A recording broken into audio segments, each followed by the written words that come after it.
ಸಂಪುಟ ವಿಸ್ತರಣೆಗೆ ಹೈಕಮಾಂಡ್ ಅನುಮತಿ ಕೊಟ್ಟರೆ ಬೇಗ ಆಗುತ್ತೆ. ಕ್ಯಾಬಿನೆಟ್ ವಿಸ್ತರಣೆ ಬಗ್ಗೆ ಡಿಸಿಎಂ ಪರಮೇಶ್ವರ್ ಪ್ರತಿಕ್ರಿಯೆ ಕೊಟ್ಟಿದ್ದಾರೆ. ಇವತ್ತು ಚರ್ಚೆ ಮಾಡಿ ಅನುಮತಿ ಕೊಟ್ಟರೆ ಇವತ್ತೇ ಇಮಿಡಿಯೇಟ್ ಆಗಿ ಆಗಿಬಿಡುತ್ತೆ. ಎಲ್ಲವೂ ಕೂಡ ಹೈಕಮಾಂಡ್ ಏನು ಸಜೆಷನ್ ಕೊಟ್ಬಿಡುತ್ತೆ, ಮಾಡಿ ಅಂತ ಅಂದರೆ ಮಾಡಿಬಿಡ್ತೀವಿ ನಾವು ಅಂತ. ಕ್ಯಾಬಿನೆಟ್ ವಿಸ್ತರಣೆ ಬಗ್ಗೆ ಡಿಸಿಎಂ ಪರಮೇಶ್ವರ್ ಪ್ರತಿಕ್ರಿಯೆ ಕೊಟ್ಟಿದ್ದಾರೆ. ಇವತ್ತು ಚರ್ಚೆ ಮಾಡಿ ಅಂತ ಅನುಮತಿ ಕೊಟ್ಟರೆ ಇಮಿಡಿಯೇಟ್ ಆಗುತ್ತೆ. ಹೆಸರುಗಳು ಕ್ಲಿಯರ್ ಆದರೆ ಗವರ್ನರ್ಗೆ ಸಮಯ ನೋಡಿ ತಿಳಿಸ್ತಾರೆ. ಕೆಲವು ಮಾನದಂಡಗಳ ಬಗ್ಗೆ ವರಿಷ್ಠರ ಜೊತೆ ಚರ್ಚೆಯನ್ನ ಮಾಡ್ತಿದ್ದಾರೆ. ಯುವಕರಿಗೆ ಹೆಚ್ಚು ಪ್ರಾತಿನಿಧ್ಯ ಕೊಡಬೇಕು ಅನ್ನೋ ಚರ್ಚೆ ಕೂಡ ಇದೆ. ಯಾವ ಪ್ಯಾರಾಮೀಟರ್ ಇಟ್ಕೊಂಡು ಮಾಡ್ತಾರೆ ಅನ್ನೋದು ಗೊತ್ತಿಲ್ಲ, ನೋಡೋಣ. ಬೆಂಗಳೂರಿನಲ್ಲಿ ಡಿಸಿಎಂ ಡಾಕ್ಟರ್ ಜಿ ಪರಮೇಶ್ವರ್ ಹೇಳಿಕೆಯನ್ನ ಕೊಟ್ಟಿದ್ದಾರೆ. ಸಂಪುಟ ವಿಸ್ತರಣೆಗೆ ಹೈಕಮಾಂಡ್ ಅನುಮತಿ ಕೊಟ್ಟರೆ ಬೇಗ ಆಗುತ್ತೆ ಅಂತ ಮಾತನಾಡಿದ್ದಾರೆ. ಅವ್ರು ಯಾವಾಗ ತಿಳಿಸ್ತಾರೆ, ಹೈಕಮಾಂಡ್ ಯಾವಾಗ ಹೇಳ್ತಾರೆ, ಅದ್ರ ಬಗ್ಗೆ ನಾವು ಕೆಲಸ ಮಾಡ್ತೀವಿ ಅದ್ರ ತಕ್ಕನಾಗೆ ಅಂತ. ಅಲ್ಲ, ಅವರು ಇವತ್ತೇನಾದ್ರು ಚರ್ಚೆ ಮಾಡಿ ಹೈಕಮಾಂಡ್ನವರು ಅನುಮತಿಯನ್ನು ಕೊಟ್ಟರೆ ಇಮಿಡಿಯೇಟಾಗಿ ಆಗುತ್ತೆ. ಅಲ್ಲಿ ಎಸ್ ಅಂದ ತಕ್ಷಣ ಲಿಸ್ಟು ಕ್ಲಿಯರ್ ಆದ ತಕ್ಷಣ ಇಲ್ಲಿ ಗವರ್ನರಿಗೆ ಅವ್ರ ಸಮಯ ನೋಡಿಕೊಂಡು ತಿಳಿಸ್ತಾರೆ. ಅವರು ಕೆಲವು ಮಾನದಂಡಗಳನ್ನು ಚರ್ಚೆ ಮಾಡ್ತಾ ಇದ್ದಾರೆ ಅಂತ ಕೇಳಿದ್ದೇನೆ ನಾನು. ಅದರಲ್ಲಿ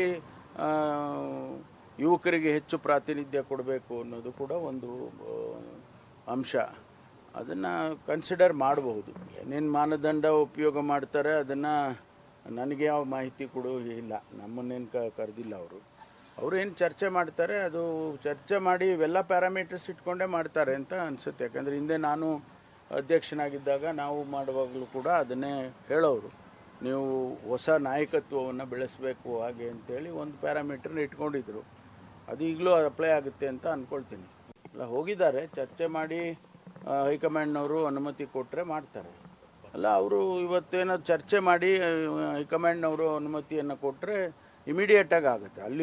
ಅಲ್ಲಿ ಎಸ್ ಅಂದ ತಕ್ಷಣ ಲಿಸ್ಟು ಕ್ಲಿಯರ್ ಆದ ತಕ್ಷಣ ಇಲ್ಲಿ ಗವರ್ನರಿಗೆ ಅವ್ರ ಸಮಯ ನೋಡಿಕೊಂಡು ತಿಳಿಸ್ತಾರೆ.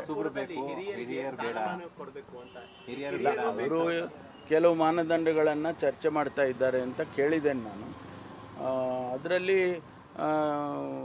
ಯುವಕರಿಗೆ ಹೆಚ್ಚು ಪ್ರಾತಿನಿಧ್ಯ ಕೊಡಬೇಕು ಅನ್ನೋದು ಕೂಡ ಒಂದು ಅಂಶ. ಇದೇ ವಿಚಾರಕ್ಕೆ ಸಂಬಂಧಪಟ್ಟಾಗ ಹೆಚ್ಚಿನ ಅಪ್ಡೇಟ್ಸ್ ಅನ್ನ ಕೊಡ್ತಾರೆ ನಮ್ಮ ಪೊಲಿಟಿಕಲ್ ಬ್ಯೂರೋ ಹೆಡ್ ಆಗಿರುವಂತಹ ರಾಘವೇಂದ್ರ. ಫೋನ್ ಸಂಪರ್ಕದಲ್ಲಿ ಲೈವ್ ಅಲ್ಲಿ ಜಾಯ್ನ್ ಆಗಿದ್ದಾರೆ. ರಾಘವೇಂದ್ರ, ನೋಡ್ತಾ ಇದ್ದೀವಿ, ಸಚಿವ ಸಂಪುಟ ವಿಸ್ತರಣೆಗೆ ಟೈಮ್ ಫಿಕ್ಸ್ ಆಗುತ್ತೆ. ಹೈಕಮಾಂಡ್ ಯಾವಾಗ ಹೇಳುತ್ತೋ ಆಗ ನಾವು ಮಾಡಿಬಿಡ್ತೀವಿ, ಆಲ್ಮೋಸ್ಟ್ ಆಗ್ಬಿಡುತ್ತೆ. ಇದರ ಜೊತೆಗೆ ನಾವು ರಾಜ್ಯಪಾಲರಿಗೂ ಕೂಡ ಸಮಯವನ್ನ ಕೇಳ್ತೀವಿ ಅಂತ ಪರಮೇಶ್ವರ್ ಅವರು ಮಾತನಾಡ್ತಾ ಇದ್ರು. ಈ ವಿಚಾರಕ್ಕೆ ಸಂಬಂಧಪಟ್ಟಾಗ ಅಪ್ಡೇಟ್ಸ್ ಕೊಡೋದಾದ್ರೆ ಖಂಡಿತವಾಗೂ ಏನಂದರೆ ಸಚಿವ ಸಂಪುಟ ವಿಸ್ತರಣೆ ವಿಚಾರವಾಗಿ ಸಾಕಷ್ಟು ಸರ್ಕಸ್ಗಳು ರಾಜ್ಯ ಸರ್ಕಾರದಲ್ಲಿ ನಡೀತಾ ಇರ್ತಕ್ಕಂಥದ್ದು. ಕೇವಲ 10 ಮಂದಿಗೆ ಮಾತ್ರ ಸೀಮಿತವಾಗಿರ್ತಕ್ಕಂಥ ಡಿ.ಕೆ. ಶಿವಕುಮಾರ್ ಅವರ ಕ್ಯಾಬಿನೆಟನ್ನು ಇದೀಗ ವಿಸ್ತರಣೆ ಮಾಡಬೇಕನ್ನೋದು ಬಹಳ ದಿನಗಳಿಂದ ನಡೀತಾ ಇರ್ತಕ್ಕಂಥ ತಂತ್ರಗಾರಿಕೆ. ಆಳೆ 2-3 ಬಾರಿ ದೆಹಲಿಗೆ ತೆರಳಿ ರಾಹುಲ್ ಗಾಂಧಿ ಅವರ ಜೊತೆ ಈ ವಿಚಾರವಾಗಿ ಕಂಪ್ಲೀಟಾಗಿ ಚರ್ಚೆಯನ್ನು ಮಾಡಿದ್ದಾರೆ. ಆದರೆ ಏಕಾಏಕಿ ಮಲ್ಲಿಕಾರ್ಜುನ್ ಖರ್ಗೆ ಅವರು ಬೆಂಗಳೂರಿಗೆ ಬಂದಿದ್ದರಿಂದ ಆ ಒಂದು ಭೇಟಿ ಮತ್ತು ಆ ತಂತ್ರಗಾರಿಕೆ ಅರ್ಧಕ್ಕೆ ನಿಂತಿತ್ತು.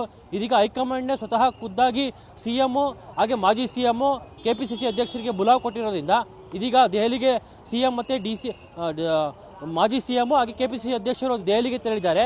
ಇವತ್ತು ಅಥವಾ ನಾಳೆ ಒಳಗಾಗಿ ಒಂದು ಫೈನಲ್ ಲಿಸ್ಟನ್ನು ಮಾಡಿಕೊಂಡು ರಾಜ್ಯಕ್ಕೆ ಬರ್ತಾರೆ. ಇನ್ನು 2-3 ದಿನದಲ್ಲೇ ಏನು ಉಳಿದಿರ್ತಕ್ಕಂಥ 20 ಸ್ಥಾನಗಳನ್ನು ಕಂಪ್ಲೀಟ್ ಮಾಡುವ ಸಾಧ್ಯತೆಗಳು ಅಧಿಕವಾಗಿದೆ ಅಂತ ಹೇಳ್ಬಿಟ್ಟು ಕಾಂಗ್ರೆಸ್ನ ಮೂಲಗಳು ಹೇಳ್ತಾ ಇರ್ತಕ್ಕಂಥದ್ದು. ಯಾಕಂದರೆ ಮುಂಬರುವ ಅಧಿವೇಶನ ಇದೆ, ಜೊತೆಗೆ ರಾಜ್ಯದಲ್ಲಿ ಕೃಷಿ ವಿಚಾರಕ್ಕೆ ಸಂಬಂಧಪಟ್ಟಂತೆ ಕೃಷಿ ಸಚಿವರೇ ಇಲ್ಲ, ಸಾಕಷ್ಟು ಬರಗಾಲವನ್ನು ರಾಜ್ಯ ಎದುರಿಸ್ತಾ ಇದೆ ಅಂತ ಹೇಳ್ಬಿಟ್ಟು ವಿಪಕ್ಷಗಳು ಸಹ ಸಾಕಷ್ಟು ಚಾಟಿಯನ್ನು ಬೀತಿದ್ದಾವೆ.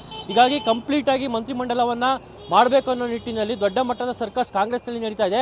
ಆದರೆ ಅದಕ್ಕೂ ಸಂಬಂಧಪಟ್ಟಂತೆ ದೊಡ್ಡ ದೊಡ್ಡ ಲಾಬಿಗಳು ಸಹ ಕೆಲವೊಂದಿಷ್ಟು ಶಾಸಕರು ಮಾಡ್ತಾ ಇರ್ತಕ್ಕಂಥದ್ದು. ಒಂದು ಕಡೆ ಹೈಕಮಾಂಡ್ ನಾಯಕರನ್ನು ಇಟ್ಕೊಂಡು ಲಾಬಿಯನ್ನು ಮಾಡಿದರೆ, ಇನ್ನೊಂದು ಕಡೆ CM ಅವರನ್ನು ಇಟ್ಕೊಂಡು ಲಾಬಿಯನ್ನು ಮಾಡ್ತಾ ಇದ್ದಾರೆ.